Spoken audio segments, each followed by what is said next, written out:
विदुर को कोई फर्क नहीं पड़ा। वो तो कुर्सी पर बैठकर मुस्कुरा रहा था। उसे देखकर ध्रुव समझ गया कि अब जो कुछ भी करना है उसे ही करना होगा। इतने में उसने दिमाग चलाते हुए सोचा, अगर इस पैसे से मैं करिश्माई पाउडर की जगह अमृत धारा के लिए सामान खरीद लूं तो उसे नीलाम करके शायद करिश्माई पाउडर के लिए पैसे जोड़ सकते हैं। और तो कोई जरिया मुझे समझ नहीं आ रहा। कुर्सी पर बैठे विदुर ने ध्रुव के ख्याल पढ़ लिए थे और वो एक बार फिर ध्रुव की मदद करने को तैयार था, क्योंकि उसके लिए अमृत धारा बनाना कोई बड़ी बात नहीं थी। तभी ध्रुव ने बिस्तर पर एक बार फिर लेटते हुए कहा, सच में गरीब होना कितना बुरा होता है। इसके बाद ध्रुव एक बार फिर आराम करने लगा और विदुर वापस अंगूठी में चला गया। अगली सुबह ध्रुव चुपचाप शौर्य दल से अलग होकर अमृत धारा के लिए जरूरी सामान लेने चला गया, क्योंकि ध्रुव का ध्यान सिर्फ अमृत धारा को बेचने में था, उसकी क्वालिटी पर नहीं। इसलिए उसने पिछली बार की तरह अमृत धारा के लिए सबसे सस्ती चीजों को खरीदा। ध्रुव को इस वक्त पैसों की सख्त जरूरत थी, इसलिए उसने ग्रीन कार्ड की पूरी रकम उस सामान को खरीदने में लगा दी ताकि वो ज्यादा से ज्यादा अमृत धारा बेच सके। ध्रुव को समझ आ गया था कि उसके पास जितना सामान था उससे 7 अमृत धारा आसानी से बनाई जा सकती थी। फिर एक सुनसान खुफिया जगह पर ध्रुव और विदुर ने अमृत धारा बनाना शुरू किया। जब विदुर अमृत धारा बनाने के लिए चीजों को अलग अलग कर रहा था, तब ध्रुव अपने ग्रीन कार्ड को हाथ में घुमाते हुए ये सोच रहा था कि एक बार फिर उसके सारे पैसे खत्म हो गए थे। इस बार विदुर को करीब 1 घंटा लगा और उसने सारी अमृत धारा बनाकर तैयार कर दी थी। फिर उन 7 बोतलों को टेबल पर जमाते हुए विदुर ने देखा कि ध्रुव बोतलों को देखकर मुस्कुरा रहा था। फिर उठकर ध्रुव ने ध्यान से सारी बोतलों को एक कपड़े में बांधा और उस गुच्छे को अपनी पीठ पर टांग लिया। फिर उन बोतलों को थपथपाते हुए ध्रुव ने वही कपड़े पहने जो उसने पिछली बार नीलामी घर के लिए पहने थे और उस खुफिया जगह से नीलामी घर के लिए रवाना हुआ। आखिरकार जब ध्रुव नीलामी घर पहुंचा तो पिछली बार की ही तरह वो इंस्पेक्शन रूम गया, जहां उसे सायरा भी मिल गई। खुद की पहचान छुपाते हुए ध्रुव ने अपनी पीठ पर से 7 बोतलें निकाली और सीधे सायरा के सामने की टेबल पर रख दी। सायरा इस वक्त 7 अमृत धारा से भरी बोतलों को देख रही थी। वो इतनी सारी अमृत धारा एक साथ देखकर हैरान हो गई थी। तभी उसका ध्यान खींचते हुए ध्रुव ने खांसना शुरू किया। उसकी खांसी सुनकर सायरा होश में आई और सारी बोतलों को खोलकर एक एक करके सूंघने लगी। बोतलों को सूंघने के बाद वो समझ गई थी कि ये सारी बोतलें असली अमृत धारा से भरी हुई थी। खुद चेक करने के बाद उसने ये बोतलें चरक गुरु को पकड़ा दी, जो वहां के सबसे बड़े हकीम थे। चरक गुरु ने सायरा से अमृत धारा लेकर एक एक बोतल को खोलकर उसे देखा, सूंघा और एक बूंद अपने हाथ में लेकर उसे चख कर देखा। इतना करने के बाद उन्होंने ऐलान किया, 7 बोतलों की अमृत धारा बिल्कुल असली है। चरक गुरु ने जैसे ये कहा, सायरा खुशी से फूली नहीं समा पाई।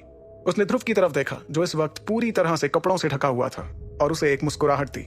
अपनी मुस्कुराहट और आंखों में चमक बरकरार रखते हुए सायरा ने वहां मौजूद लोगों से कहा, सच कहूं तो मैंने कभी सोचा भी नहीं था कि आप 6 महीने बाद हमारे साथ इतना बड़ा सौदा करने आएंगे। लेकिन ये सुनकर विदुर ने ध्रुव के भेस में पूछा, कब तक बिक जाएंगी ये सारी बोतलें? इस पर सायरा थोड़ा चौंक गई, लेकिन उसने बात संभालते हुए कहा, क्या आपको पैसे तुरंत चाहिए? मेरा मतलब, अगर पैसों की बहुत ज्यादा जरूरत ना हो तो 1 से 2 दिन रुक जाइए। हम सारी बोतलें बेचकर आपका हिस्सा आपको पकड़ा देंगे। दरअसल बात यह है कि 7 अमृत धारा की बोतलें एक साथ नीलामी के लिए बहुत कम आती हैं। अगर आप 1 से 2 दिन रुक सकते हैं तो हम दूर तक खबर पहुंचाकर इसका 10 गुना दाम वसूल कर सकते हैं। इससे आपका मुनाफा भी 10 गुना ज्यादा होगा। सायरा की बात सुनकर ध्रुव ज्यादा कुछ नहीं कह पाया और सायरा इस चुप्पी का मतलब समझ गई थी। उसके चेहरे पर बात मनवाने की एक खुशी थी। उसने इस खुशी में टेबल पर रखे अपने चाय के प्याले को उठाया और फिर उसने चाय की एक चुस्की ली। वो समझ गई थी कि उसके सामने जो आदमी खड़ा था वो या तो रैंक 2 का हकीम था या फिर रैंक 3 का। तभी विदुर ने कुछ सोचकर चाय पी रही सायरा से कहा, क्या आप कुछ सामान खरीदने में हमारी मदद कर सकती हैं? ये सुनकर सायरा ने ध्रुव को देखते हुए कहा, कैसा सामान? इस पर विदुर ने थोड़ा हिचकिचाते हुए कहा, एक चीज है, उसके लिए सामान। विदुर ने अपने लफ्ज कम से कम रखे, लेकिन ये लफ्ज सायरा का ध्यान अपनी ओर करने के लिए काफी थे। सायरा ने तुरंत उनसे कहा, आपको कौन सा सामान चाहिए अपनी चीज के लिए? सायरा के सवाल में उसकी हामी छुपी हुई थी, जिसे विदुर ने भापते हुए कहा, 50 साल पुराने 4 नीले गुलाब, सांप के जहर वाले 2 फल, 20 साल पुरानी आयुर्वेदिक दूब का एक गुच्छा और एक जलमूल शक्ति वाला जादुई पत्थर। सामान के बारे में सुनकर सायरा के बगल में खड़े चरक गुरु का चेहरा ही बदल गया। उन्हें समझ नहीं आ रहा था कि उस हकीम को क्यों ऐसी बेशकीमती चीजों की जरूरत थी। कहीं ये हकीम करिश्माई पाउडर तो नहीं बनाने की सोच रहा है? इसी हैरानी में फंसे चरक गुरु ने शांत रहना ही ठीक समझा। वहीं उसके बगल में खड़ी सायरा ने मुस्कुराते हुए ध्रुव से कहा, इतना ही, मैं बिल्कुल आपकी मदद करूंगी इन चीजों को ढूंढने में। अगर ये हमारे पास नीलामी के लिए आती हैं तो मैं आप तक खबर पहुंचवा दूंगी। वैसे आप रहते कहाँ हैं? मेरा मतलब, आप तक खबर कैसे पहुंचाऊं? ये कहकर सायरा ने चरक गुरु की तरफ देखा, जो इस वक्त हैरान परेशान दिख रहे थे। उन्हें ऐसे देखकर सायरा थोड़ा घबराने लगी, लेकिन उसने अपने चेहरे पर यह घबराहट छलकने नहीं दी। तभी ध्रुव के भेस में विदुर ने कहा, मुझ तक खबर पहुंचाने की कोई जरूरत नहीं। अगर कोई भी सामान नीलामी के लिए आता है तो आप हमारे हिस्से से उसकी कीमत काट लीजिएगा। मैं 2 दिनों में यहाँ वापस आऊंगा। वैसे भी मुझे कुछ जरूरी काम है जो मैं इन 2 दिनों में कर लूंगा। ठीक है, शुक्रिया। इतना कहकर ध्रुव वहां से चला गया। उसके नीलामी घर से जाते ही सायरा ने चरक गुरु की तरफ देखते हुए कहा, क्या हुआ चरक गुरु? सामान के बारे में सुनकर आप इतने हैरान क्यों हो गए? सायरा की बात के जवाब में चरक गुरु ने अपना सिर हिलाते हुए कहा, जहां तक मुझे पता है ये सारा सामान सिर्फ एक ही चीज बनाने के लिए काम आता है, और वो है करिश्माई पाउडर। ये सुनकर सायरा के होश उड़ गए। उसने तुरंत हड़बड़ाते हुए चरक गुरु से सवाल किया, लेकिन करिश्माई पाउडर बनाने के लिए तो हकीम को रैंक 4 का होना पड़ता है, क्या इसका मतलब? उसका सवाल सुनकर सिर हिलाते हुए चरक गुरु ने कहा, हाँ, इसका मतलब है कि यह हकीम रैंक 4 का हकीम है, लेकिन पूरे वुहान साम्राज्य में रैंक 4 के सिर्फ 20 हकीम ही हैं। तो फिर हमने इस हकीम के बारे में पहले कभी क्यों नहीं सुना? ये सुनकर सायरा ने एक शातिर मुस्कुराहट के साथ कहा, रैंक 4 का हकीम, इस पर अपना एहसान तो चढ़ाना ही होगा, ताकि वक्त आने पर मैं इससे जो चाहूं वो करवा सकूं। एक बात तो सभी जानते थे कि बात दूर तक पहुंचाने में दरबार परिवार से आगे कोई नहीं था, क्योंकि उनकी पकड़ और पहचान पूरे मरकज में थी। इसलिए किसी बेशकीमती सामान को ढूंढना दरबार परिवार के बाएं हाथ का खेल था। ध्रुव को वो 7 बोतलें नीलामी के लिए दिए हुए पूरा एक दिन भी नहीं हुआ था, और अमृत धारा की 7 बोतलों की खबरें मैसोडोरिया के गलियारों में गूंजने लगी थीं। पिछली और इस नीलामी में फर्क ये था कि उसमें कम लोग, या फिर कहें सिर्फ ताकतवर लोग ही शामिल हुए थे, क्योंकि उस नीलामी की सबसे खास चीज, जो एक क्लास 2 की हाई लेवल तकनीक थी, वो सिर्फ कुछ लोग ही इस्तेमाल कर सकते थे। लेकिन हर कोई अपने बच्चों के लिए अमृत धारा चाहता था, ताकि वो जल्द से जल्द एकलव्य रैंक हासिल कर सके। वहीं दल के बुजुर्ग भी अपने पोते पोतियों के लिए अमृत धारा खरीदने को तैयार थे। ये खबर फिलहाल शौर्य दल से दूर चल रहे ध्रुव तक भी पहुंच गई। उसे महसूस हुआ कि अमृत धारा लोगों के लिए कितनी बेशकीमती चीज थी, लेकिन वो लोग तो अमृत धारा कितनी मात्रा में भी बना सकते थे। आखिर ध्रुव के पास विदुर जैसा हकीम जो था। अगले दिन शौर्य दल को दरबार नीलामी घर से एक खास न्योता आया। ऐसा इसलिए क्योंकि शौर्य दल के लीडर और ध्रुव के बाबा अरेंद्र ने पिछली बार अमृत धारा की एक बोतल नीलामी में ही खरीदी थी। इस न्योते से दल के कुछ बुजुर्ग भी अमृत धारा लेने के बारे में सोचने लगे। ये वो बुजुर्ग थे जिनके बच्चे या पोते पोतियां अब तक एकलव्य रैंक तक नहीं पहुंच सके थे। वहीं ध्रुव चुपके से बाहर जाने के लिए तैयार हो रहा था, लेकिन वो जैसे ही तैयार होकर अपने कमरे से बाहर निकला तो उसे एक नौकर ने बताया कि ध्रुव के बाबा उसे अपने पास बुला रहे थे। ध्रुव के पास कोई रास्ता नहीं था, इसलिए वो चुपचाप उस नौकर के पीछे अपने बाबा के पास गया। चलते चलते ध्रुव शौर्य दल के महल के मेन दरवाजे के पास आ गया, जहां उसे अपने बाबा के अलावा दल के कुछ और बुजुर्ग भी दिखाई दिए। वो सभी उत्साह में दिख रहे थे, और ध्रुव की तरफ देखकर अरेंद्र ने उसे इशारा करके अपने पास बुलाया। ध्रुव आहा भरते हुए अपने बाबा अरेंद्र के पास जाकर खड़ा हो गया। तभी उसे एक लड़की की आवाज सुनाई थी, कितना वक्त लगाते हो तुम तैयार होने में? दल की लड़कियां भी तुमसे जल्दी तैयार हो जाती हैं, कब सुधरोगे तुम? ध्रुव ने पलटकर देखा कि ये आवाज सानवी की थी, जो इस वक्त हमेशा की तरह काफी गुस्से में दिख रही थी। उसे देखकर ध्रुव ने मुस्कुराते हुए उससे कहा, इतनी जल्दी किस बात की है? क्या हम किसी बीमार को मिलने जा रहे हैं? उसका जवाब सुनकर सानवी को और गुस्सा आ गया, लेकिन तभी पीछे से किसी और लड़की की हंसने की आवाज आई। ध्रुव इस आवाज से समझ गया था कि ये आवाज इरा की थी। हंसी सुनकर ध्रुव ने इरा की तरफ देखा, जो बीच में खड़ी हुई थी। उसे वहां देखकर ध्रुव ने चौंकते हुए उससे सवाल किया, तुम भी नीलामी में जा रही हो? इस पर इरा ने मजाकिया अंदाज में ध्रुव से कहा, तो क्या मैं हर दिन ट्रेनिंग ही करती रहूं? अरे मेरा भी कभी घूमने फिरने का मन करता है, और अगर वहां बोर हुई तो ट्रेनिंग के लिए वापस आ जाऊंगी। ये कहते हुए इरा लोगों के बीच से गुजरते हुए ध्रुव के पास आ पहुंची और उसके साथ खड़ी हो गई। तब ध्रुव ने धीमी आवाज में उससे पूछा, लेकिन तुम्हारे लिए नीलामी में ज्यादा से ज्यादा कुछ अमृत धारा की बोतलें होंगी, उसकी तुम्हें क्या जरूरत है? ध्रुव ये बात कहते हुए मुस्कुरा रहा था, लेकिन तभी उसे अपने पीछे किसी लड़के की आवाज सुनाई दी, अमृत धारा की बात तुम मत ही करो। अगर पिछली नीलामी में तुम्हारे बाबा ने अमृत धारा नहीं ली होती तो तुम मुझे कभी नहीं हरा पाते। ये बात सुनकर ध्रुव को हंसी आ गई। उसने ये आवाज काफी दिनों के बाद सुनी थी, और इसलिए उसने पलट कर सनी को देखा। सनी अब पहले से बेहतर हालत में था।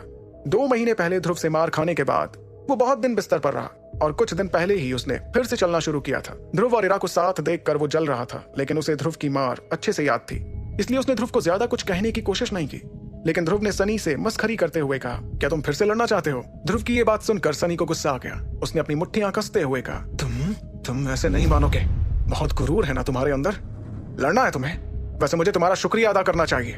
तुम्हारी वजह से मेरे शरीर को आराम मिल गया, और मैं अब 9 सितारों के बहुत करीब हूँ। शायद अगले हफ्ते ही हो जाऊं। उसके बाद देखते हैं कौन लड़ना चाहता है और कौन जीतता है। उसकी ये बात सुनकर आसपास खड़े दल वाले चौंक गए। यहाँ तक कि सनी के दादा यानी दल के बुजुर्ग भी निराश होकर अपना सिर हिला रहे थे। उन्हें लगा आखिर कब तक उनका पोता ऐसी बेवकूफियां करता रहेगा। सनी की बात से अरेंद्र भी हैरान थे। उन्होंने अपना हाथ उठाकर सबको चलने का इशारा किया ही था कि सनी ने ये बात कर दी, जिसकी वजह से उन्हें पलट कर देखना पड़ा कि कहीं उनका बेटा गुस्से में सनी पर हमला न कर दे। जब अरेंद्र ने देखा कि सनी की बात सुनकर ध्रुव को गुस्सा नहीं उबासी आ रही थी, तो मुस्कुराते हुए वो वापस आगे देखने लगे। तभी ध्रुव ने सनी से कहा, हम देखेंगे, लाजमी है कि हम भी देखेंगे वो दिन जब तुम्हें 9 सितारे मिल जाएंगे। लेकिन मैं तुम्हें एक बात तो बताना ही भूल गया, कुछ दिनों पहले मुझे 9 सितारे मिल चुके हैं। इसका मतलब तुम फिर मुझसे पीछे हो गए। बेचारा सनी। लेकिन ये बात सिर्फ सनी ने नहीं बल्कि दल के सारे लोगों ने सुनी और वो सभी एक बार फिर हैरान हो गए। सब सोच रहे थे कि ध्रुव को 9 सितारे भी मिल गए, वो भी इतनी जल्दी। इस बात पर ध्रुव को समझ नहीं आया कि वो खुश हो या दुखी हो, लेकिन उसे इस बात का तो मजा आ रहा था कि उसने बिना सनी को छुए 9वें सितारे की खबर से उसे एक बार फिर घायल कर दिया था। बेचारा सनी। वहीं सनी इस बात पर भरोसा नहीं कर पा रहा था। फिर गुस्से में उसने ध्रुव को कुछ कहने की कोशिश की, लेकिन फिर चुप हो गया।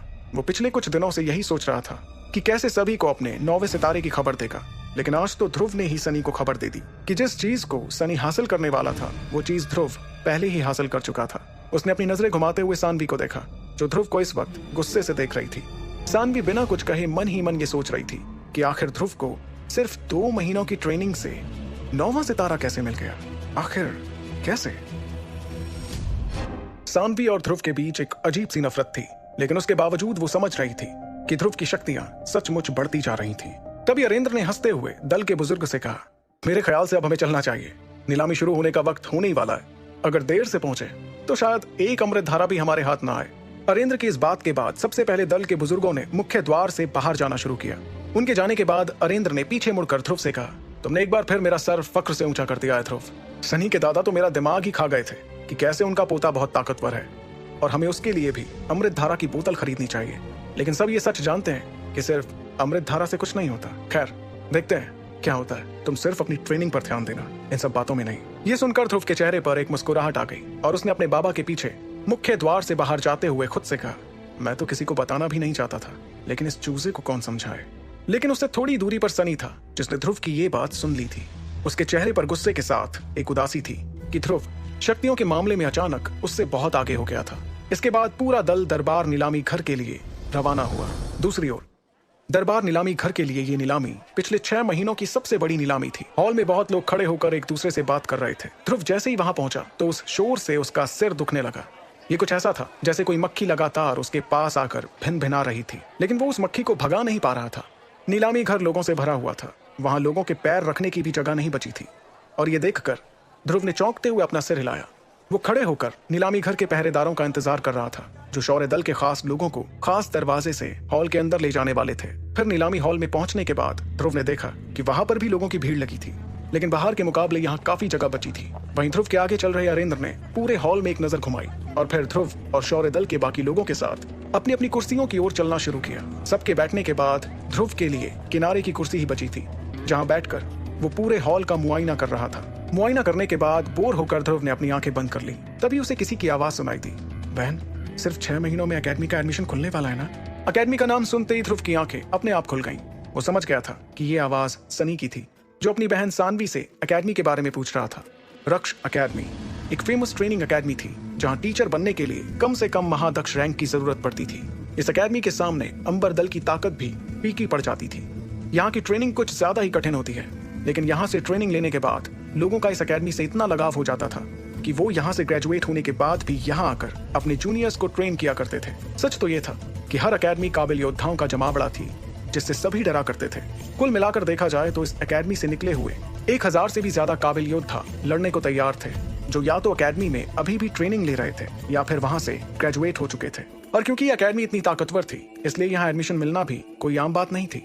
लेकिन इस एकेडमी की खास बात ये थी कि यहाँ के टीचर्स स्टूडेंट्स को हाई लेवल तकनीकें सिखाया करते थे, जिनसे वो बहुत ताकतवर हो जाते थे। यहाँ से ट्रेनिंग लेने पर किसी का भी एकलव्य रैंक हासिल करने का सपना सच हो जाता था।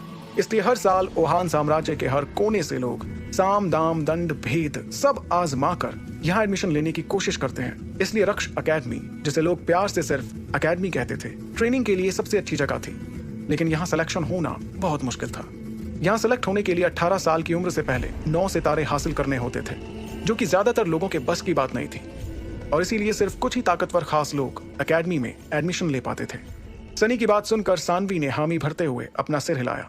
फिर ध्रुव की तरफ एक नजर देखते हुए उसने सनी से कहा, फिक्र मत करो, तुम्हारा सिलेक्शन होने में कोई दिक्कत नहीं होगी। मैसेडोरिया का एडमिशन संभालने वाली मेरी टीचर है, जो कि एक 5 सितारों वाली महादक्ष है। मैं तुम्हारे बारे में उन्हें बता दूंगी, जिससे तुम्हें एडमिशन में आसानी होगी। ये सुनकर सनी ने तुरंत खुश होते हुए कहा, यह तो बहुत अच्छी खबर है, शुक्रिया बहना। वहीं सानवी के मुंह से एकेडमी के बारे में सुनकर ध्रुव मुस्कुरा रहा था। कुछ वक्त पहले ध्रुव भी एकेडमी में एडमिशन लेकर ट्रेनिंग लेना चाहता था, लेकिन अब उसके पास विदुर था जो उसे सारी शक्तियों और तकनीकों के बारे में सिखा रहा था। तभी ध्रुव को मुस्कुराते देख इरा ने उससे सवाल किया, ध्रुव, क्या तुम एकेडमी में एडमिशन नहीं लेना चाहते? एडमिशन के लिए सिर्फ 6 महीने बाकी रह गए हैं। इरा का सवाल पीछे बैठी सानवी ने सुन लिया था और ये सुनने के बाद वो ध्रुव और इरा को घूर रही थी। उसने मन में ठान लिया था कि अगर ध्रुव एकेडमी में एडमिशन लेने की कोशिश भी करता है तो वो अपने टीचर से कहकर उसे अंदर आने के लिए तड़पा देगी। लेकिन उसकी उम्मीदों को चकनाचूर करते हुए ध्रुव ने आलस भरे अंदाज से कहा, मुझे एकेडमी में कोई दिलचस्पी नहीं है। वहां जाकर पता नहीं क्यों लोग ट्रेनिंग छोड़कर बेवकूफ और घमंडी हो जाते हैं। अगर मुझे सच में ट्रेनिंग करनी है तो मेरे लिए पहाड़ और जंगल ही बेहतर है। ये सुनकर सानवी खुद को रोक नहीं पाई। उसने गुस्से के साथ ध्रुव से कहा, अच्छा, तुम्हें क्या लगता है एकेडमी तुम्हारे पास एडमिशन लेने के लिए भीख मांगेगी? मैं जानती हूँ तुम्हारे पास थोड़ी बहुत शक्तियां हैं। इसका मतलब ये थोड़ी है कि तुम एकेडमी को बदनाम करो। और हाँ, शक्तियों की बात करें तो तुमसे बेहतर एकेडमी में बहुत लोग हैं। वैसे अगर सोचा जाए तो तुम एडमिशन नहीं लेकर ठीक कर रहे हो, क्योंकि वहां सबसे मार खाकर ना जाने तुम और कितने बेकार हो जाओ। सानवी को बिल्कुल पसंद नहीं आया था कि जिस एकेडमी को वो दिलो जान से चाहती थी, ध्रुव उसका इस तरह से मजाक उड़ा रहा था। उसकी बात सुनकर ध्रुव के चेहरे पर एक मुस्कुराहट आ गई, लेकिन उसने सानवी को जवाब देना भी सही नहीं समझा। फिलहाल उसका ध्यान अगले 2 सालों में लारा को हराने पर था। उसका इकलौता लक्ष्य अब लारा से ज्यादा ताकतवर बनने का था, और क्योंकि उसके पास बहुत ज्यादा वक्त बाकी नहीं था, इसलिए वो एकेडमी जाकर अपना वक्त बर्बाद नहीं करना चाहता था, क्योंकि उसे लग रहा था कि एकेडमी में कोई उसे लारा से ज्यादा ताकतवर नहीं बना पाएगा, वो भी अगले 2 साल के अंदर। और उसकी समझ में उसके पास विदुर था जो खुद एक चलती फिरती एकेडमी था। इसलिए अपना सर हिलाते हुए ध्रुव चुपचाप आगे की तरफ देखता रहा। तभी उसकी नजर 2 लोगों पर पड़ी जो हॉल के अंदर आ चुके थे और अपनी अपनी जगह पर जा रहे थे। तभी ध्रुव ने देखा कि कोई उसे घूर कर देख रहा था। ये नजरें किसी और की नहीं बल्कि आमिश दल के लीडर अबराल आमिश के बेटे मैकी की थी, जिससे ध्रुव की बाजार में बहस हुई थी। मैकी गुस्से से ध्रुव की तरफ देख ही रहा था कि तभी उसकी नजर ध्रुव के बगल में बैठी इरा पर पड़ी और उसके मन में इरा के लिए गंदे ख्याल आने लगे। उसने इरा को देखते हुए अपनी जीभ से अपने होंठ गीले किए, जिसके बाद वो मुस्कुराने लगा। वहीं ध्रुव को देखकर उसने मन ही मन सोचा, शौर्य दल का कमजोर मेंबर अभी कुछ वक्त पहले तो यूथ सेरेमनी से होकर गुजरा है और मुझसे लड़ने को तैयार है। गलती से भी बाहर दिख गया ना तो। ये सोचकर वो एक बार फिर से मुस्कुराने लगा। ये देखकर ध्रुव को कुछ समझ नहीं आया, लेकिन फिर भी वो मैकी को देखकर मुस्कुराया। तभी इरा ने देखा कि ध्रुव मुस्कुराते हुए अपने हाथ को बार बार मुट्ठी में बदल रहा था और फिर उसे वापस खोल रहा था। इस वक्त ऐसा लग रहा था कि उसके हाथ सांस अंदर बाहर कर रहे थे। लेकिन सच तो यह था कि ध्रुव ने साल भर की ट्रेनिंग से वैक्यूम हैंड और फायर पाम तकनीक में महारत हासिल कर ली थी। अब अगर वो चाहता तो सामने वाले पर दोनों वार एक साथ कर सकता था, जिससे सामने वाला बहुत ज्यादा घायल हो सकता था। उसे देखते हुए इरा ने धीमी आवाज में कहा, ध्रुव, मुझे ऐसा लग रहा है कि मैकी पहले से ज्यादा ताकतवर दिख रहा है। इस पर ध्रुव ने सिर हिलाते हुए इरा को जवाब दिया, पिछली नीलामी में इसके पिता ने क्लास 2 की हाई लेवल तकनीक पर सबसे ज्यादा बोली लगाकर उसे हासिल कर लिया था। इस बात को साल भर के आसपास हो गए और मेरे ख्याल से मैकी ने अपनी पुरानी शक्तियों को बदलकर नई शक्तियां अपना ली हैं, जिसकी वजह से वो पहले से ज्यादा ताकतवर हो गया है। ध्रुव की बात सुनकर इरा ने उससे कहा, और शायद इसलिए उसके चेहरे पर इतना गुरूर दिखाई पड़ रहा है। लेकिन क्या उसे सच में लगता है कि एक क्लास 2 की तकनीक इतनी बड़ी चीज है? ये कहते हुए इरा के चेहरे पर एक मुस्कुराहट थी और उसकी आंखों में एक सुनहरी आग सी दिखाई पड़ी। इरा के बारे में जानते हुए ध्रुव को पता था कि ये ताकत इरा के लिए कोई बड़ी बात नहीं थी, लेकिन बाकी सभी के लिए इसे हासिल करना किसी सफलता से कम नहीं था। फिर ध्रुव ने इरा को देखते हुए कहा, तुम्हारे लिए यह आम बात होगी, तुम तो हवा में से ऐसी तकनीकें निकाल लेती हो, लेकिन बाकी लोगों के लिए ये एक बहुत बड़ी चीज है। ध्रुव की बात सुनकर इरा के चेहरे से मुस्कुराहट गायब हो गई थी। फिर उसने ध्रुव से सवाल किया, अगर ये इतनी ही बड़ी चीज है तो तुमने इसे लेने से मना क्यों कर दिया था? ये सुनकर ध्रुव मुस्कुराने के अलावा और कुछ नहीं कर पाया। उसे इस बात का अफसोस बहुत वक्त तक था, लेकिन अब उसे अपने फैसले पर फक्र हो रहा था कि उसने आसान रास्ता ना चुनकर कठिन रास्ते को चुना। तभी सायरा मंच पर आ गई थी, जिसे देखते हुए ध्रुव ने इरा से कहा, नीलामी शुरू होने वाली है। इरा ने देखा कि ध्रुव ने उसके सवाल को नजरअंदाज कर दिया था, इसलिए निराशा में अपना सिर हिलाते हुए उसने भी मंच की तरफ देखा जहां नीलामी शुरू होने वाली थी। हॉल में मौजूद सभी की नजर रेड ड्रेस पहनी सायरा पर थी, जो इस वक्त मंच पर खड़ी होकर मुस्कुरा रही थी। उसकी ड्रेस थोड़ी टाइट थी, जिससे वहां बैठे बहुत सारे मर्द उसे देखते हुए ख्यालों में खो गए थे। तभी सायरा ने अपनी मुस्कुराहट के साथ जैसे ही वहां मौजूद लोगों से कुछ कहना शुरू किया तो पूरा हॉल जैसे दीवाना सा हो गया। हर कोई चाहता था कि सायरा उसकी ओर ध्यान दे, लेकिन सायरा को तो इस चीज की आदत थी। भीड़ में बैठा ध्रुव भी सायरा को देखकर कुछ सोचने लगा था। उसने सोचा कि दरबार नीलामी घर की चीफ सायरा सचमुच एक जादूगर थी, क्योंकि वो अपनी आवाज और अदाओं का ऐसा जादू चलाती कि हॉल में मौजूद कमजोर आदमी भी ताकतवर महसूस करने लगते और सायरा का ध्यान अपनी ओर करने के लिए बोली बढ़ाने लगते।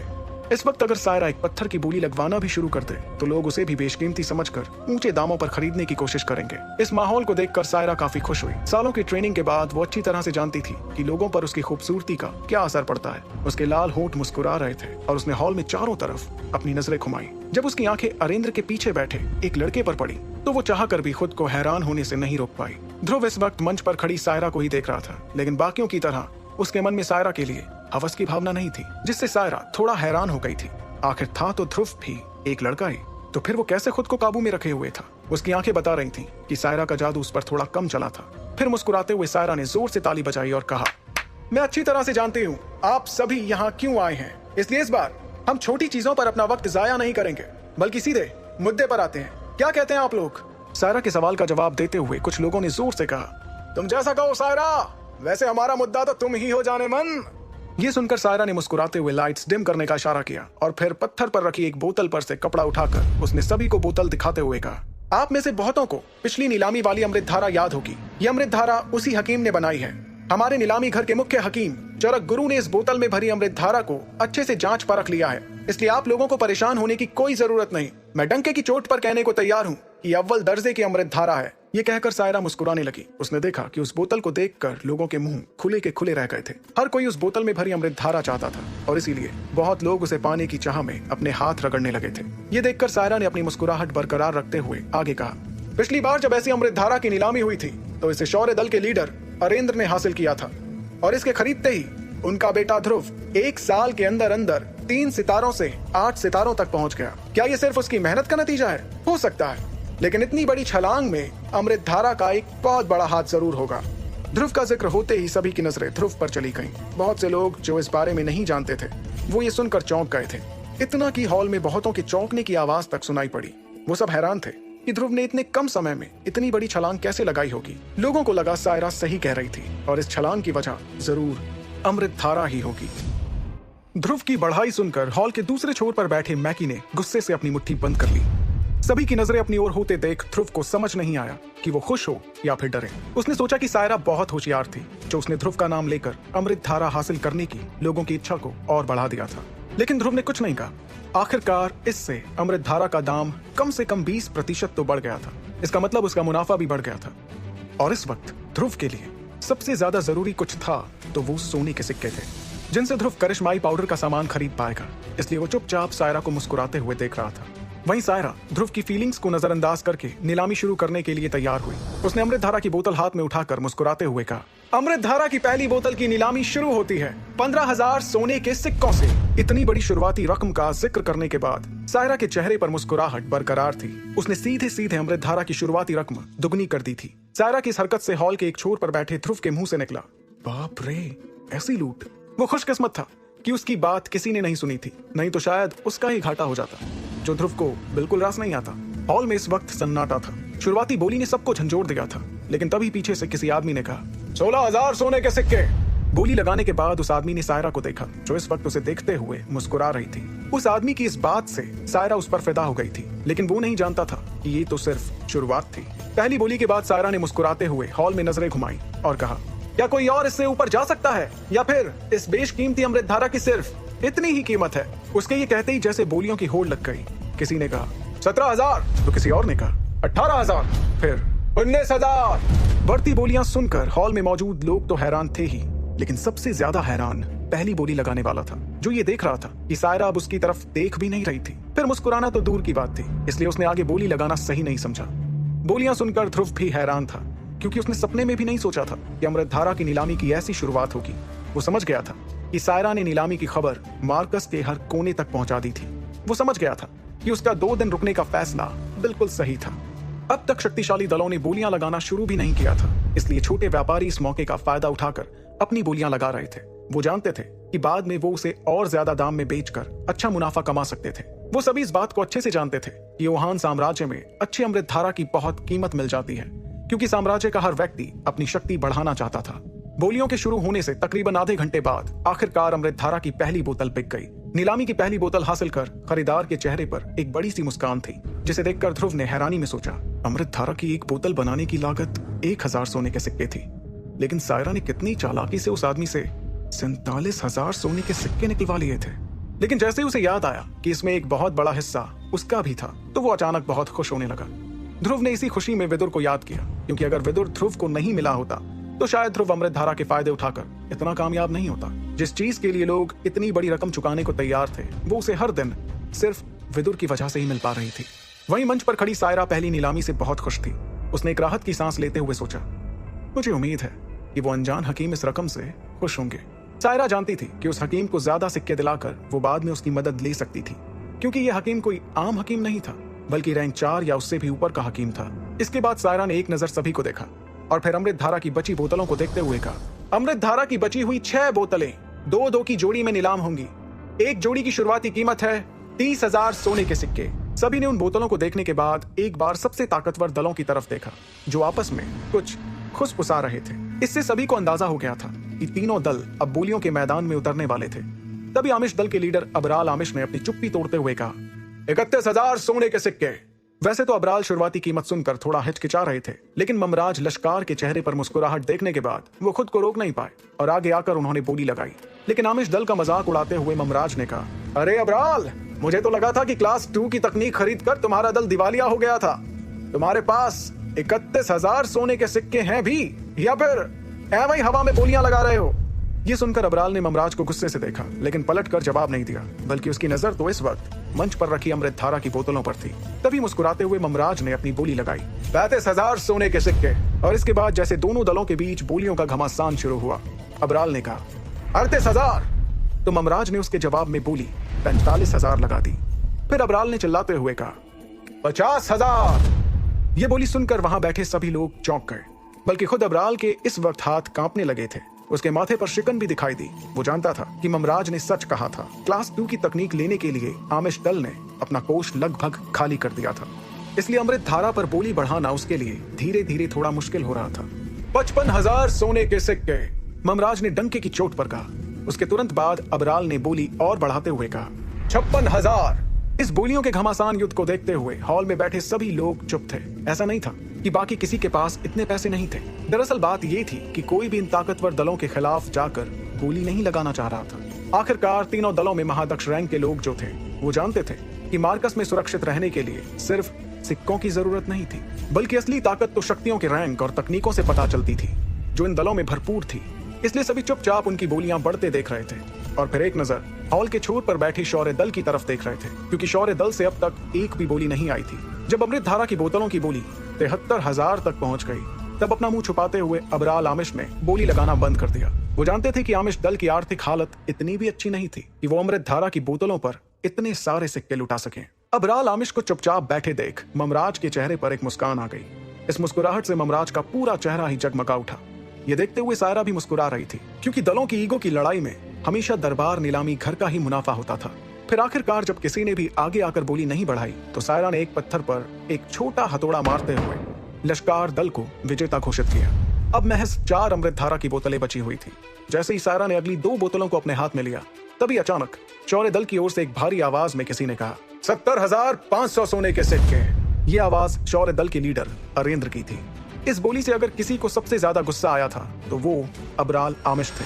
वो अरेंद्र को मुस्कुराते देख ये सोच रहे थे कि अगर पिछली नीलामी में अरेंद्र ने बोली नहीं बढ़ाई होती, तो आज आमिश दल की आर्थिक हालत इतनी खराब नहीं होती। वहीं मंच पर खड़ी सायरा भी अरेंद्र की इस बोली से चौंक गई थी। फिर खुद को संभालते हुए उसने मुस्कुराते हुए सवाल किया, क्या कोई है जो इस बोली से ऊपर जाना चाहता है? इस वक्त कुर्सी पर बैठे अबराल आमिश का चेहरा गुस्से से लाल हो गया था। उन्होंने अपने दांत पीसते हुए अरेंद्र को मन ही मन बुरा भला कहा और फिर चिल्लाते हुए अगली बोली लगाई, 85,000 सोने के सिक्के। ये सुनकर तुरंत अरेंद्र ने मुस्कुराते हुए कहा, 95,000 सोने के सिक्के। उन्होंने अबराल की तरफ देखा भी नहीं और वो समझ गए थे कि अबराल सिर्फ गुस्से में बोली लगा रहा था। अपने चेहरे पर मुस्कुराहट के साथ अरेंद्र ने इशारा कर दिया था कि वो अबराल की बोली से ज्यादा बड़ी बोली लगाने में बिल्कुल नहीं कतराएंगे। अरेंद्र का हौसला देखते हुए अबराल गुस्से से पागल हो रहा था। उसकी आंखों में दिख रहा था कि वो अपना अगला कदम दिल पे पत्थर रख के ले रहा था। तभी उसने हल्की सी कांपती हुई आवाज में कहा, 1,00,000 सोने के सिक्के। इस बोली को सुनकर पूरे हॉल में शोर होने लगा।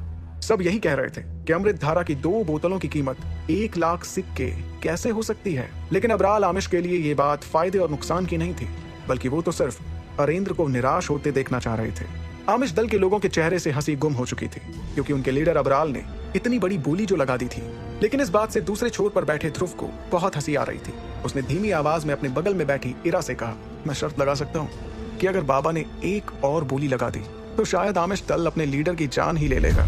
ये सुनकर इरा पल के झपकाती हुई मुस्कुराई और ध्रुव से कहने लगी, लेकिन उनके लीडर को देखकर तो ऐसा लगता है कि वो किसी भी कीमत पर इन बोतलों को हासिल करके रहेगा। इस बात का ध्रुव ने जवाब नहीं दिया और चुपचाप मुस्कुराता रहा। वहीं उसके पास बैठे अरेंद्र ने अबराल की बोली सुनकर कुछ सोचना शुरू किया। फिर अचानक वो अपनी कुर्सी से खड़े हुए और उन्होंने अबराल की तरफ देखते हुए एक हंसी के साथ कहा, अबराल तुम जीत गए, मैं इससे ज्यादा बोली नहीं लगा सकता। जैसे ही अरेंद्र के मुंह से ये लफ्ज निकले, पूरे हॉल में एक अजीब सन्नाटा छा गया। सबकी नजरें इस वक्त अबराल आमिश की तरफ थीं, जिन्हें भरोसा ही नहीं हो रहा था कि अरेंद्र ने एक बार फिर उनके साथ ऐसा खेल खेल लिया। तभी ध्रुव ने हंसते हुए अपना चेहरा छुपाया और धीमी आवाज में कहा, 1 लाख सोने के सिक्के, 2 बोतल अमृत धारा के लिए, ये आदमी सचमुच अजूबा है। ध्रुव को हंसते हुए देखकर इरा को भी हंसी आ गई। उसने दुखी हो रहे अबराल की तरफ देखते हुए ध्रुव से कहा, आमतौर पर देखा जाए तो अमृत धारा की गोली ज्यादा से ज्यादा 30,000 सिक्कों में आ जाएगी, लेकिन क्योंकि ये बोतल वाली अमृत धारा है इसलिए इसकी कीमत ज्यादा तो होगी ही, लेकिन 1 लाख सोने के सिक्के जितनी भी कभी नहीं हो सकती। लगता है आमिश दल के लीडर का दिमाग थोड़ा धीरे काम करता है। ये सुनकर ध्रुव ने हंसते हुए आगे कहा, अगर सस्ते सामान वाली अमृत धारा इतने सिक्कों में जा रही है, इसका मतलब अव्वल दर्जे की अमृत धारा बनाने वाले हकीम तो अरबपति हो गए होंगे।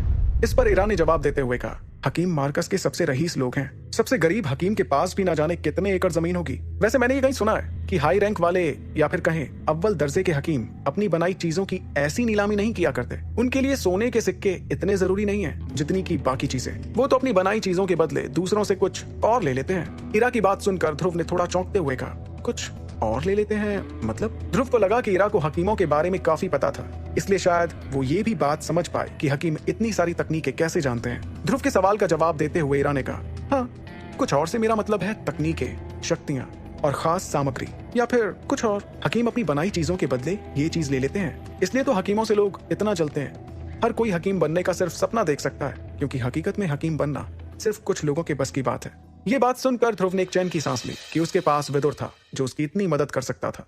फिर ध्रुव ने इरा से और कुछ नहीं कहा और अपनी नजरें घुमाते हुए अबराल आमिश को देखने लगा। अबराल इस वक्त चेहरे पर हैरानी लिए अरेंद्र को देख रहे थे। उन्हें भरोसा नहीं हुआ कि अरेंद्र ने इतनी जल्दी कैसे हार मान ली थी। उन्हें याद आया कि बिल्कुल ऐसा ही वाकया पिछली नीलामी में देखने को मिला था, और उस बार भी आखिर में अरेंद्र मुस्कुरा रहे थे और अबराल चुपचाप बैठकर दुख मना रहे थे। तभी उन्होंने गुस्से में दांत पीसते हुए कहा, अरेंद्र, फिर फंस गया मैं तेरे जाल में, लेकिन मैं तुझे छोड़ूंगा नहीं, इतनी आसानी से तो बिल्कुल नहीं। इत्तेफाक से अरेंद्र भी इस बार अबराल को ही देख रहे थे। उनके चेहरे पर गुस्सा देखकर अरेंद्र समझ गए थे कि अबराल जरूर उनसे बदला लेने की बात कर रहे होंगे। ये सोचकर अरेंद्र जोर से हंस पड़े और उन्होंने मन ही मन में कहा, अबराल, बिना तुम्हारी आवाज सुने भी मुझे समझ आ गया कि तुमने क्या कहा। मुझसे बदला लेने का ख्याल छोड़ दो तो बेहतर होगा, वरना इस तरह आमिश दल का खजाना खाली करके तुम्हें कुछ नहीं मिलेगा। इसके बाद अरेंद्र ने मंच पर खड़ी सायरा की तरफ देखते हुए कहा, सायरा जी, मेरे ख्याल में हमें आखिरी 2 बोतलों की नीलामी अब शुरू करनी चाहिए। अरेंद्र की बात सुनकर सायरा ने मुस्कुराते हुए अपना सिर हिलाया। उसके चेहरे से समझ नहीं आ रहा था, लेकिन अंदर ही अंदर वो भी इस चीज से काफी खुश थी कि अरेंद्र ने एक बार फिर अबराल को मजा चखा दिया था। इसके अलावा जो मुनाफा दरबार परिवार को मिलना था, उसके बाद तो वो उस अनजान हकीम की शुक्रगुजार हो गई थी। तभी सायरा ने अमृत धारा की आखिरी 2 बोतलों को हाथ में उठाते हुए कहा, दोस्तों, ये आज की नीलामी की आखिरी 2 बोतलें हैं। अमृत धारा से भरी इन बोतलों की नीलामी भी शुरू होती है 30,000 सोने के सिक्कों से। हुए अमृत धारा की आखिरी 2 बोतलें अपने हाथ में उठा ली।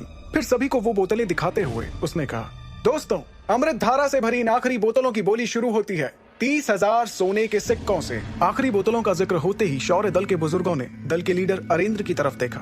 अरेंद्र इस वक्त कुर्सी पर बैठा बुजुर्गों को नजरअंदाज कर रहा था।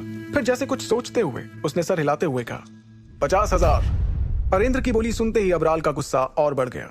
अबराल आमिश का मुंह अगली बोली के लिए खुलने ही वाला था कि उन्हें अचानक याद आया कि उनका खजाना लगभग खाली हो गया था, इसलिए वो बोली लगाने के बारे में कुछ महीनों तक तो सोच भी नहीं सकते। आखिरकार उन्होंने गुस्से से अपनी नजरें घुमा ली। वहीं दूसरी ओर बैठे ममराज लश्कार इस वक्त अरेंद्र को घूर रहे थे। उनके माथे पर शिकन थी और उंगलियां कुर्सी पर आगे पीछे हो रही थी। तभी अचानक उनकी उंगलियां रुकी और ममराज ने मुस्कुराते हुए कहा, 55,000 सिक्के। मैसेडोनिया के 3 सबसे ताकतवर दलों का रिश्ता बड़ा अजीब था। हर कोई बाकियों से जीतने की कोशिश करता रहता था, लेकिन आमिश दल और लश्कार दल दोनों का ही लक्ष्य था शौर्य दल को नीचा दिखाना। वैसे तो दोनों हर वक्त झगड़ते रहते थे, लेकिन जब बात आती थी शौर्य दल के खिलाफ जाने की, तो वो दोनों एक साथ हो जाते थे। वो कहते हैं ना, दुश्मन का दुश्मन दोस्त होता है। कुछ वैसे ही। और अब जो ममराज ने देख लिया था कि कैसे अरेंद्र ने अबराल के साथ चालाकी दिखाई थी, इसलिए उन्होंने सोचा कि अब चालाकी दिखाने की बारी लश्कार दल की थी। तभी ध्रुव के पिता अरेंद्र ने बिना परेशान हुए अपनी बोली बढ़ाई, 65,000। वैसे तो अरेंद्र भी इस बात को अच्छे से जानते थे कि अमृतधारा की बोतलों की इतनी कीमत नहीं थी, लेकिन बात सिर्फ कीमत की नहीं थी। उन्हें पता था कि लश्कार दल और आमिश दल हार नहीं झेल पाते, लेकिन फिर भी हमेशा हार जाते थे। तभी ममराज ने मुस्कुराते हुए अरेंद्र से कहा, यह तो कुछ ज्यादा ही है अरेंद्र। वैसे मैं बोली लगाना चाहता हूँ, लेकिन मुझे अचानक याद आ गया कि मेरे पास अमृतधारा पहले से है, इसलिए ये बोतलें तुम रख सकते हो। ममराज इसलिए मुस्कुरा रहे थे क्योंकि उनका मकसद सिर्फ शौर्य दल के लिए बोली बढ़ाना था, और अबराल का घाटा देखने के बाद वो बहुत बड़ा रिस्क नहीं लेना चाह रहे थे। अपनी जीत की बात सुनते ही अरेंद्र ने कुर्सी पर पीछे होते हुए खुद से फुसफुसाया, इसे ये बात 2 मिनट पहले नहीं याद आ सकती थी, मेरे 10,000 सिक्के बच जाते। अपने पिता की बात सुनकर ध्रुव ने मन में सोचा कि तीनों दल के लीडर बिल्कुल एक जैसे ही थे। तभी उसने मंच पर खड़ी सायरा को देखा, जिसने अपना छोटा सा हथौड़ा पत्थर पर मारते हुए नीलामी खत्म होने का इशारा किया। और इसी के साथ ध्रुव ने एक राहत की सांस ली। वो जानता था कि आज की कमाई महीनों तक चल जाएगी। अब सिर्फ एक काम बाकी था, करिश्माई पाउडर के लिए सामान ढूंढना। अपनी कामयाबी को अपने करीब आते देख ध्रुव ने खुद से कहा, वो दिन ज्यादा दूर नहीं जब मैं एकलव्य बन जाऊंगा। अब जो नीलामी खत्म हो चुकी थी, तो ध्रुव ने दल से दूर होने का बहाना बना लिया था। वो भीड़ में छुपते हुए मुख्य द्वार से बाहर निकला। ध्रुव ने दरबार नीलामी घर के पास की एक झुग्गी में हकीम वाले काले कपड़े पहले ही रख दिए थे। उसे पता था कि शायद उसे ज्यादा वक्त ना मिले, इसलिए उसने ऐसा किया था। फिर उसी झुग्गी में जाकर ध्रुव ने वो कपड़े पहने और नीलामी घर की तरफ चलने लगा। नीलामी घर में सायरा ने एक खबरी तैनात कर रखा था जो उस रैंक 4 के हकीम को ढूंढ रहा था। लेकिन ध्रुव जैसे ही अंदर आने वाला था, उसे एक नौकरानी ने अपने पीछे आने को कहा। वो उन्हें नीलामी घर के पीछे के हिस्से में ले गई, जहां उसने ध्रुव को चाय नाश्ता कराया। ध्रुव नौकरानी को देख ही रहा था कि विदुर ने ध्रुव की अंगूठी में से सवाल किया, नीलामी खत्म होने में कितनी देर बाकी है। विदुर की आवाज सुनकर वो लड़की घबरा गई। वो वैसे भी काले कपड़ों में हकीम का चेहरा नहीं देख पा रही थी, और इतनी भारी आवाज से वो चौंक गई थी। फिर घबराते हुए उस लड़की ने कहा, जनाब नीलामी तो खत्म हो गई है। सायरा मैडम नीलामी का हिसाब किताब कर रही हैं, वो आती होंगी। वहीं ध्रुव को समझ नहीं आ रहा था कि ये लड़की इतना घबरा क्यों रही थी, लेकिन वो कुछ भी कहकर अपना खेल खराब नहीं करना चाहता था, इसलिए उसने चुप रहना ही सही समझा। सच तो ये था कि चरक गुरु ने इस लड़की को समझाया था कि कैसे भी करके हकीम को खुश करना है, इसके लिए चाहे उसे जो करना पड़े, लेकिन हकीम को किसी भी चीज के लिए ना नहीं करना है, किसी भी चीज के लिए। और इसी वजह से वो लड़की घबरा रही थी कि ना जाने वो बूढ़ा हकीम उसे क्या करने को कह दे। वो पिछले 1 साल से नीलामी घर में थी और मेहमानों की इच्छाओं को अच्छी तरह से समझती थी, इसलिए जब भी विदुर कुछ कहते, वो बेचारी सर से पैर तक कांपने लगती। उसे डर था कि कहीं वो हकीम उससे कुछ गलत काम ना करवाए, क्योंकि उसे आदेश मिला था कि हर कीमत पर उसे उस हकीम को खुश रखना था, और इसलिए वो चाहकर भी मना नहीं कर पाती। वो लड़की कुछ 10 मिनट तक ऐसे ही कांपती रही। तभी दरवाजे पर किसी के कदमों की आवाज सुनाई दी। वो आवाज सुनते ही उस लड़की का कप कपाना अचानक बंद हो गया। तभी दरवाजा खुला और सायरा ने अंदर आते हुए पूछा, अरे आप जल्दी आ गए। वैसे मुझे उम्मीद है कि इसने आपको खुश किया होगा। उसे देखकर ध्रुव की धड़कन तेज हो गई। सायरा के इत्र की खुशबू महसूस कर उसके शरीर में कुछ कुछ होने लगा था, लेकिन सायरा के सवाल का जवाब देते हुए ध्रुव ने हामी भरते हुए अपना सिर हिला दिया। ये देखकर उस लड़की ने एक राहत की सांस ली और अपना सिर झुकाते हुए उस कमरे से चली गई। वहीं सायरा इस बात से खुश थी कि इस हकीम को कोई तकलीफ नहीं हुई थी। फिर सायरा मुस्कुराने लगी और उसकी मुस्कुराहट को इतने करीब से देखकर ध्रुव को जैसे बिजली का झटका सा लगा। लेकिन ध्रुव ने इस बात का ध्यान रखा कि कहीं उसका सच सायरा के सामने ना आ जाए। उसने शांति महसूस करते हुए अपनी अंगूठी को रगड़कर विदुर को बोलने का इशारा किया, और जैसे आधी नींद से जागते हुए विदुर ने सायरा से पूछा, क्या नीलामी खत्म हो गई? ये सुनकर ध्रुव ने सोचा कि शायद पिछली बार ये सवाल पूछकर उसके आचार्य शायद सो गए थे, क्योंकि अगर वो जाग रहे होते तो उस नौकरानी की बात पर ध्यान जरूर देते। लेकिन अच्छा था कि वो सवाल सायरा ने पहली बार सुना था। अपनी मुस्कुराहट बरकरार रखते हुए सायरा ने जवाब दिया, जी हाँ। ये कहकर उसने तुरंत अपना हाथ हवा में घुमाया और उसके पास अचानक एक नीले रंग का कार्ड आ गया।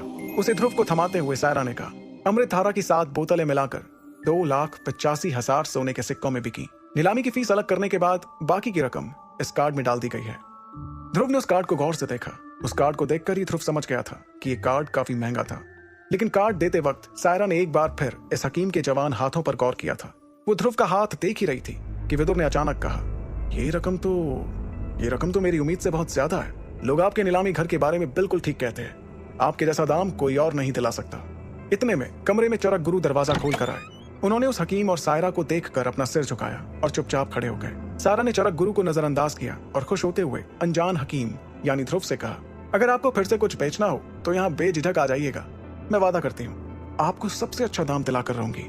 सायरा की बात पर ध्रुव ने अपना सिर हिलाया और वो नीला कार्ड अपने पास रख लिया। तभी अंदर से विदुर की आवाज आई, मैंने जिस सामान की आपसे बात की थी, क्या आप उसे ढूंढ पाए? इस सवाल पर सायरा ने मुस्कुराते हुए जवाब दिया, जी बिल्कुल। दरबार परिवार कभी किसी को निराश नहीं करता, हमें सारा सामान मिल गया। ये कहकर सायरा ने चरक गुरु को इशारा किया और उन्होंने ताली बजाकर पहरेदारों से एक चांदी की थाली बुलवाई। जैसे ही पहरेदार चांदी की थाली लेकर आए, चरक गुरु ने उन्हें जाने को कहा और फिर खुद उस थाली को उठाकर अनजान हकीम यानी कि ध्रुव को वो थाली में रखा सामान दिखाने लगे। फिर थाली को टेबल पर रखते हुए चरक गुरु ने कहा, आपको जो चाहिए था हमें वो सब मिल गया। थाली में रखा सामान देखकर ध्रुव की आंखों में चमक आ गई। वो समझ गया कि ये नीलामी घर कोई आम नीलामी घर नहीं था। अगर ध्रुव खुद ये चीजें ढूंढने निकलता तो ना जाने कितना वक्त लग जाता, लेकिन दरबार नीलामी घर ने तो 2 दिन से भी कम वक्त में सारा सामान ढूंढ लिया था। ये सोचकर ध्रुव बहुत खुश हो गया कि विदुर अब करिश्माई पाउडर बना सकते हैं। तभी ध्रुव की अंगूठी में से विदुर ने कहा, सामान के लिए शुक्रिया और मैं आपको तकलीफ देने के लिए माफी चाहता हूँ, लेकिन मैं इसे ऐसे नहीं ले सकता। आप इसकी कीमत इस कार्ड से काट लीजिए। ध्रुव ने जैसे ही ये सुना तो उसने वो नीला कार्ड बाहर निकाला। उस कार्ड को देखते हुए सायरा ने मुस्कुराते हुए कहा, आप कीमत की फिक्र मत कीजिए, ये सारा सामान हमारे वेयर हाउस में रखा हुआ था और इनकी कीमतें भी बाहर के मुकाबले काफी कम है। और शायद आप नहीं जानते, लेकिन आपकी 2 नीलामियों से हमारे नीलामी घर का रुतबा और ज्यादा हो गया है। हम आपसे इसकी कीमत कैसे ले सकते हैं? सायरा की बात सुनकर विदुर ने जवाब में कहा, ठीक है, तो फिर ये आपके तरीके से ही करते हैं। जब भी मुझे किसी चीज की जरूरत होगी तो उसके बदले मैं आपके लिए अमृत धारा बना दूंगा। इसके बाद ध्रुव ने उस थाली में से सामान उठाकर अपने झोले में रख लिया। तभी विदुर ने कहा, ठीक है, तो मैं चलता हूँ, मुझे एक जरूरी काम से जाना है। अब जो ध्रुव को करिश्माई पाउडर के लिए सारा सामान मिल गया था तो उसने सायरा से विदा ली और उठकर वहां से जाने लगा। तभी सायरा ने उससे कहा, मैं और चरक गुरु आपको बाहर का रास्ता दिखा देते हैं। ये कहकर सायरा और चरक गुरु ने चलना शुरू किया और ध्रुव चुपचाप उन दोनों के पीछे जाने लगा। उस कमरे से बाहर निकलकर सायरा ध्रुव को नीलामी हॉल के पास से ले गई। तभी अचानक ध्रुव की नजर 3 लोगों पर पड़ी। वो लोग हॉल से निकलकर बाहर आ रहे थे। ध्रुव ने घबराते हुए थोड़ा तेज चलना शुरू कर दिया। वो बस यही प्रार्थना कर रहा था कि कहीं उसके पिता अरेंद्र उसे पहचान ना ले। वैसे तो ध्रुव पूरी तरह से कपड़ों से ढका हुआ था, लेकिन फिर भी उसे डर था कि कहीं उसके पिताजी उसे पहचान ना ले। वो 3 लोग मैसेडोरिया के सबसे ताकतवर दलों के लीडर थे, जो एक दूसरे को देखकर बनावटी मुस्कान दे रहे थे। और जैसे ही तीनों एक दूसरे से थोड़ा दूर हुए तो जैसे तीनों के चेहरे के हाव भाव ही बदल गए। तीनों लीडर हॉल से बाहर जा रहे थे और लोग उनके रास्ते से हट रहे थे। सब जानते थे कि मैसेडोरिया के सबसे ताकतवर दलों के रास्ते में आने का अंजाम शायद अच्छा नहीं होगा। अरेंद्र ममराज को देखकर आधे मन से बातचीत करने लगे। तभी अरेंद्र की नजर अचानक चरक गुरु और सायरा पर पड़ी।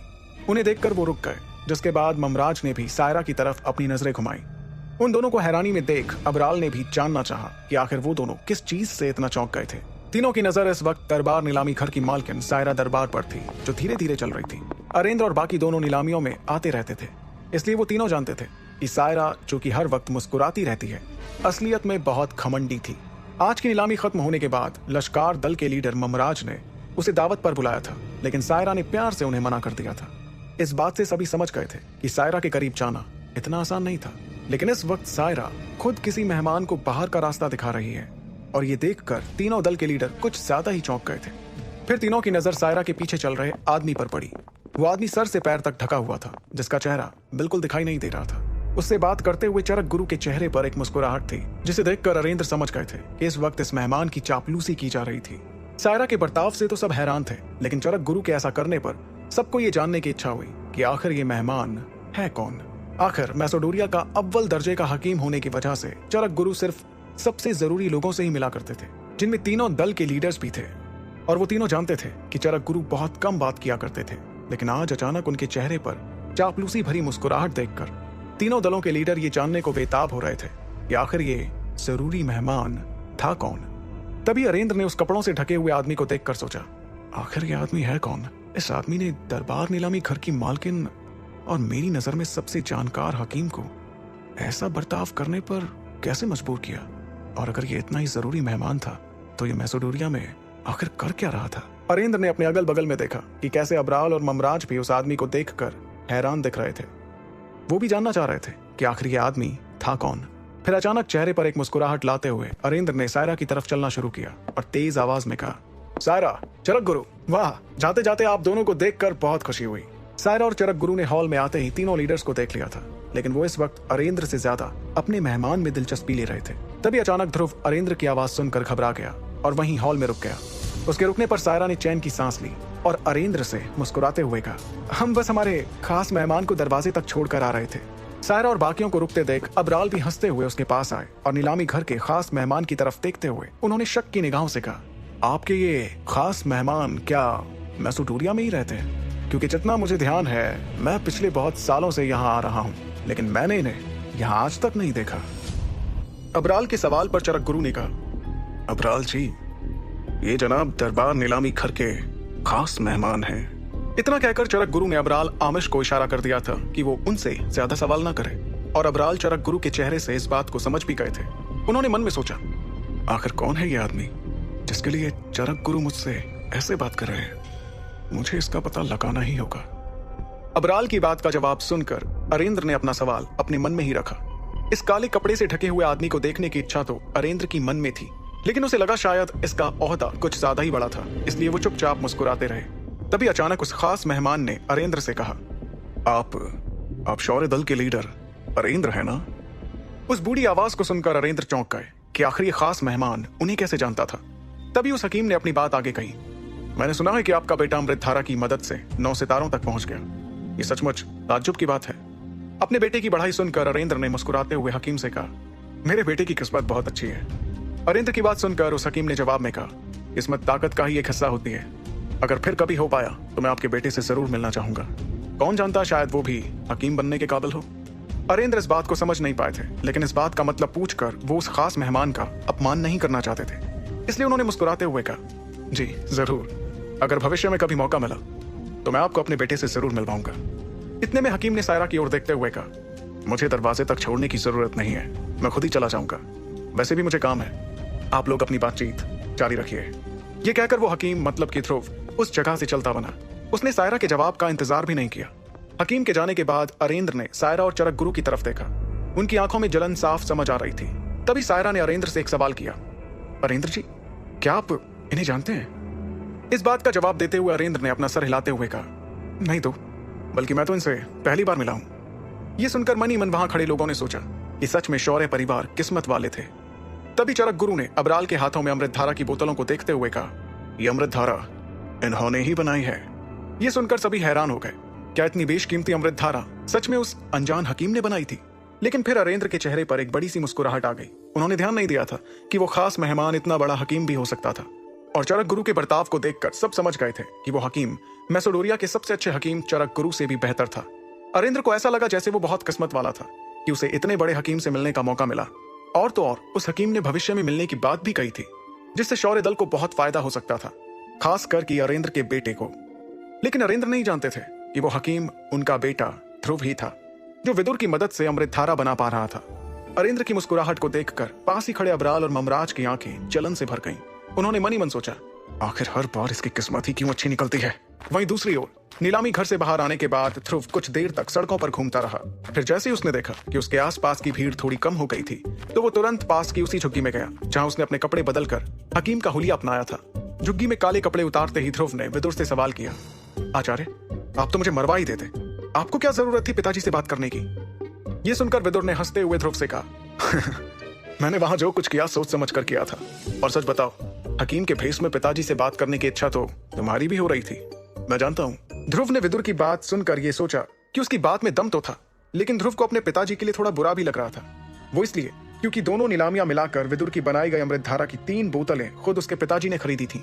इसलिए ध्रुव ने फैसला किया, मैं अब ऐसे किसी मौके की तलाश में रहूंगा जब हम शौर्य दल के काम आ पाए, ताकि हम बिना इतने पैसे लिए भी पिताजी की मदद कर पाए। फिर अपने झोले में से करिश्माई पाउडर का सारा सामान निकालते हुए ध्रुव ने अपनी जेबों में भर लिया। इसके बाद वो झुग्गी से निकलकर छुपते छुपाते वापस अपने घर चला गया। अब जो कि ध्रुव वापस अपने घर के दरवाजे पर पहुंचा तो उस महल जैसे घर के पहरेदारों ने भी ध्रुव को अंदर आने से नहीं रोका। ध्रुव मुस्कुराते हुए अंदर आया और उसने देखा कि दल के बाकी लोग, जिसमें उसके पिताजी भी शामिल थे, अब तक घर वापस नहीं लौटे थे। ये देखकर तेजी से ध्रुव सीधा अपने कमरे की तरफ भागा। उसने कमरे का दरवाजा बंद किया और अपनी जेब से करिश्माई पाउडर का सारा सामान निकालकर बिस्तर पर रखा। वो उन चीजों को ऐसे घूर रहा था जैसे उसके हाथ कोई बेशकीमती खजाना लग गया हो। फिर एक एक करके उसने सामान उठाकर पास ही रखी टेबल पर रख दिया। करिश्माई पाउडर बनाने का सारा सामान, यानी कि 50 साल पुराने 4 नीले गुलाब, सांप के जहर वाले 2 फल, 20 साल पुरानी आयुर्वेदिक धूप का एक गुच्छा और एक जल मूल शक्ति का जादुई पत्थर इस वक्त उसके सामने रखा हुआ था। सारे सामान को एक बार फिर ध्यान से देखकर ध्रुव ने अपनी अंगूठी में देखते हुए कहा, आचार्य, आपने जो भी मांगा था वो सब हमारे पास है। क्या अब हम करिश्माई पाउडर बनाना शुरू कर सकते हैं? ध्रुव का सवाल सुनकर विदुर ने उसकी बेसब्री को दूर करने के लिए कहा, तुम इतने बेसब्र क्यों हो रहे हो? ऐसा तो नहीं है कि ये सारा सामान उड़कर खिड़की से भाग जाएगा। अभी समय है, और इतना तो तुम भी जान गए हो कि कोई चीज बनाने के लिए मुझे ध्यान में जाना पड़ता है। अभी कोई भी कभी भी हमारे कमरे में आ सकता है। किसी के आने से वो ध्यान टूट जाता है, और अगर गलती से भी किसी को मेरे बारे में पता चला तो कभी सोचा भी है क्या होगा? इसलिए मेरी बात मानो, हमें रात का इंतजार करना चाहिए। ये सुनकर ध्रुव थोड़ा निराश हुआ। फिलहाल के लिए वो सिर्फ इस सामान को अलमारी में छिपाकर बिस्तर पर लेट सकता था। ध्रुव ने ऐसा ही किया और चुपचाप बिस्तर पर लेटे लेटे रात होने का इंतजार करने लगा। तकरीबन आधे घंटे बिस्तर पर गुजारने के बाद अचानक ध्रुव ने महसूस किया कि उसके कमरे का दरवाजा खुला था। आवाज सुनते ही ध्रुव ने उठकर देखा कि आखिर कौन उसके कमरे में इस तरह आ रहा था। तभी उसे दो लंबी टांगे दिखी, जिससे ध्रुव समझ गया कि ये कोई और नहीं बल्कि सनी की बहन सानवी थी। सानवी ने ध्रुव को आराम फरमाते देख उससे कहा, शिरोमणि जी, आपका खाना खुद चलकर यहाँ नहीं आएगा, चलकर चुपचाप अपना खाना खा लो। ये सुनते हुए ध्रुव ने शुक्र मनाया कि उसने विदुर की बात मानकर करिश्माई पाउडर बनाना शुरू नहीं किया था, नहीं तो सानवी उन्हें ये करते हुए देख लेती और सब सत्यानाश हो जाता। इस बारे में सोचते हुए ध्रुव की धड़कन बढ़ने लगी, लेकिन सानवी की शक्ल देखकर उसका डर गायब हो गया और अब उसे बहुत गुस्सा आ रहा था। फिर अचानक सानवी पर फूटते हुए ध्रुव ने कहा, तुम्हारा दिमाग ठीक है कि नहीं? और तुम्हारी तमीज कहाँ गई? या फिर तुम्हें पता ही नहीं कि दूसरों के कमरे में घुसने से पहले कमरे का दरवाजा खटखटाया जाता है? बड़ी आई अकेडमी वाली। ये पहली बार था जब सानवी ने ध्रुव को खुद पर ऐसे चिल्लाते हुए सुना था। ऐसा नहीं था कि सानवी को ध्रुव के गुस्से की आदत नहीं थी, लेकिन इस बार ध्रुव ने सानवी पर जैसे लफ्जों की तलवार ही चला दी थी, जिसकी वजह से उसका चेहरा गुस्से से लाल हो गया और उसने कमरे के दरवाजे को लात मारते हुए ध्रुव से कहा, तुम्हारी तो ये लो, मैंने तुम्हारे दरवाजे पर लात मारी तो क्या अब से हर रोज ऐसे ही तुम्हारे दरवाजे पर लात मारूंगी? क्या कर लोगे तुम? फिर गुस्से में सानवी ध्रुव की तरफ बढ़ी, लेकिन ध्रुव ने तुरंत अपना हाथ उसकी तरफ करते हुए कहा, वैक्यूम हैंड। इस हमले से सानवी ध्रुव की तरफ अचानक खींची चली आई और जैसे ही वो बिस्तर के पास आई, ध्रुव ने अपना हाथ नीचे कर लिया, जिससे सानवी को झटका लगा और वो बिस्तर से टकरा कर गिर गई। सानवी ने महसूस किया था कि 9 सितारों की वजह से ध्रुव की वैक्यूम हैंड तकनीक की ताकत और बढ़ गई थी, लेकिन इस बढ़ी हुई ताकत को सिर्फ सानवी ने महसूस नहीं किया था, बल्कि बिस्तर के पास खड़े ध्रुव ने भी 9 सितारे हासिल करने के बाद ये तकनीक पहली बार आजमाई थी, इसलिए वो भी इसकी ताकत से थोड़ा हैरान था। तभी सानवी बिस्तर का सहारा लेकर खड़ी हुई और उसने गुस्से से ध्रुव की तरफ देखते हुए कहा, मैं तुम्हें देख लूंगी। इस पर ध्रुव ने जवाब देते हुए कहा, मुझे लगता है इतना सबक काफी था, अगली बार कमरे का दरवाजा खटखटा कर आना। ये सुनकर सानवी तो ध्रुव से लड़ना चाहती थी, लेकिन वक्त और जगह देखकर वो सिर्फ अपना मुंह फुलाकर ध्रुव के कमरे से चली गई।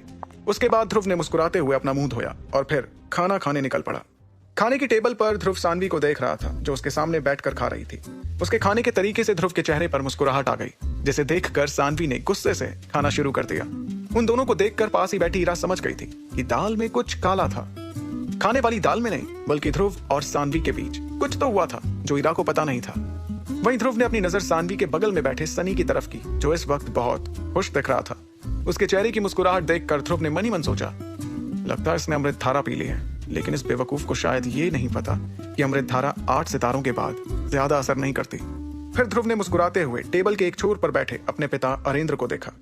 इस वक्त अरेंद्र के चेहरे पर भी एक मुस्कान थी, जिसे देखकर ध्रुव ने सोचा, हर बार की तरह इस बार भी पारिवारिक दावत जश्न मनाने के लिए की जा रही है, लेकिन आज किस चीज का जश्न? इतनी ज्यादा कीमत पर अमृत धारा खरीदना, वो भी इस बेवकूफ के लिए? ये खुशी की नहीं बल्कि ये तो गम की बात है। इस बार जो अमृत धारा खरीदी गई थी वो दल के बुजुर्गों के कहने पर सनी के लिए खरीदी गई थी, लेकिन ध्रुव नहीं जानता था कि ये जश्न अमृत धारा की वजह से नहीं, बल्कि दरबार नीलामी घर के उस खास मेहमान की बातों का था। साथ काम करने की बात ने अरेंद्र को जैसे एक नई ऊर्जा से भर दिया था। अरेंद्र अच्छी तरह से जानते थे कि एक अव्वल दर्जे के हकीम की मदद पाने के बाद शौर्य दल बाकी सभी दलों से बहुत ऊपर हो जाएगा, इतना कि बाकी सभी दल उसे जलन के मारे सिर्फ देख सकेंगे, कभी हरा नहीं सकेंगे।